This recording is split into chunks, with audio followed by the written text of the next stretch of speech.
तो अभी मैं सैलून से कटिंग करा के आ रहा था, तो रास्ते में एक भीड़ इकट्ठी दिखी मुझे।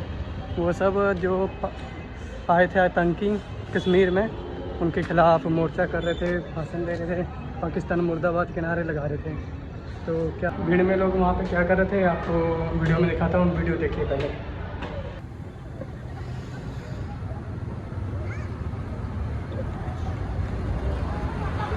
काश्मीरमधील पहलगाम येथे झालेल्या पर्यटकांवरती हल्ला, हा हल्ला का झाला, कसा झाला, त्या सर्व सुज्ञ आहात. आपण एक हिंदू बांधव म्हणून आपण जोडले गेलेलो आहोत. ते कोण आपले जे हल्ले झाले ते कोण नातेवाईक आहेत का, आपले परिवार आहेत का आपले, नाही ना. आपण एक हिंदू म्हणून आपण परिवाराचे सदस्य समजतोय. बरं, आता त्यांना ज्या जिहादी वृत्तींनी आतंकवाद्यांनी त्यांना मारलं, तर त्यांना फक्त धर्म पण मारलं गेलेलं आहे. म्हणजे आता आपण पाहतोय जिहादी वृत्तींची, आतंकवादी वृत्ती ही फक्त डायरेक्ट धर्मावर गेले. आजूपर्यंत ते फक्त हत्या करत गेलेत. म्हणजे ह्या जिहादी वृत्तींच्या आतंकवाद्यांना किती माज आला आहे, त्याचा माज उतरवायची आता आपल्याला वेळ आलेली आहे. आपलं बंधूंचं जे हिंदू बांधवांचं रक्त जे वाया गेलंय, ते फक्त त्याचा निषेध आणि हे करून श्रद्धांजली वाहून आता सहन नाही होणार. आपण फक्त निषेध आणि श्रद्धांजली वाहून आपण आपलं कर्तव्य पार पाडतोय का, याचा सर्वांनी विचार करायला हवा. यासाठी आपण काय करू शकतो, अशा जिहादी आणि आतंकवादी वृत्तीच्या लोकांपासून आपण आर्थिक व्यवहार बहिष्कार घालायला पाहिजे. यांना जे प्रोत्साहन केलं जातं, या आपल्या आर्थिक व्यवहारावरूनच त्यांना सपोर्ट केला जातो. त्याच्या आर्थिक म्हणजे हलाल एक प्रवृत्ती असेल, तुम्ही ऐकलं असेल कानावरती, यांना निधी दिला जातो, यांच्या प्रत्येक जिहादी वृत्तीसाठी, आतंकवाद्यांसाठी पैसा पुरवला जातो. तर महत्वाचं म्हणजे यांचा आर्थिक पुरवठा आपल्याला बंद करावा लागेल. तर हा आर्थिक पुरवठा बंद कसा करायचा, अशी अनेक जिहादी वृत्ती हे आपली समाजामध्ये पसरलेली आहे. हे वाक्य का बोलत आहे, तिथं पर्यटन स्थळामध्ये जम्मू काश्मीर या भागातील तिथं 4 आतंकवाद्यांची ट्रेस पास झालेला आहे की 4 आतंकवादी ओळखले गेले. तर तिथं स्थानिक जे आतंकवादी होते ते 2 स्थानिक पातळीवरचे होते.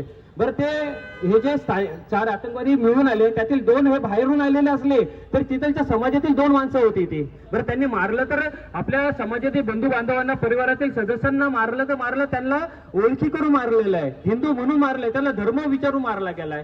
तर याची फक्त निषेध आणि हे न करता आता आपल्याला अशा जिहादी वृत्ती, आतंकवाद्यांविरोधात आपण एक आर्थिक बहिष्कार घालायला पाहिजे. आणि मी तुम्हाला सर्वांनाच आवाहन करतो की आता इथून पुढे पण त्यांनी आमचा धर्म बघितला आहे, तर आता आमच्या धर्माची जी शौर्य आहे, इतिहास आहे, तो पण आता त्यांनी बघावा. त्या दृष्टिकोनातून आपण पावलं उचलण्यासाठी फक्त निषेध आणि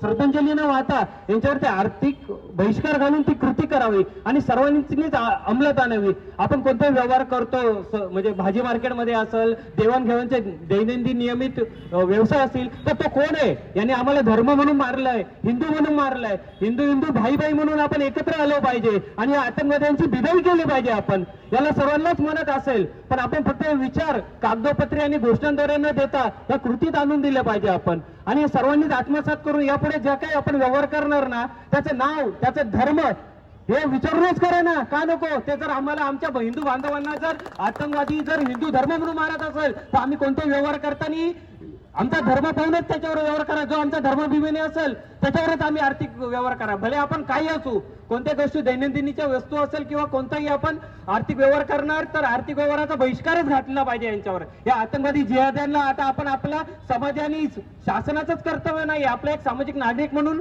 आपण हे कृती अंमलात आणायला पाहिजे. आणि मी सर्वांना आवाहन करतो, याच्यावरती एकच मूळ आहे, एक आर्थिक बहिष्कार घाला म्हणजे घाला. त्यामुळे यांना तरी हे होईल. आणि फक्त निषेध आणि श्रद्धांजली वाहून नाही होणार, तर सर्व बांधवांना, हिंदू बांधवांना, जे कोणी इथे उपस्थित आहे, जे कोणी खिडक्यातून बिल्डिंग मधून ऐकताय, त्यांना एवढं सांगतो, या आतंकवादी जिहाद्यांबरोबर व्यवहार बंद म्हणजे बंद. जिहादी आतंकवाद्यांचा व्यवहार बंद म्हणजे बंद.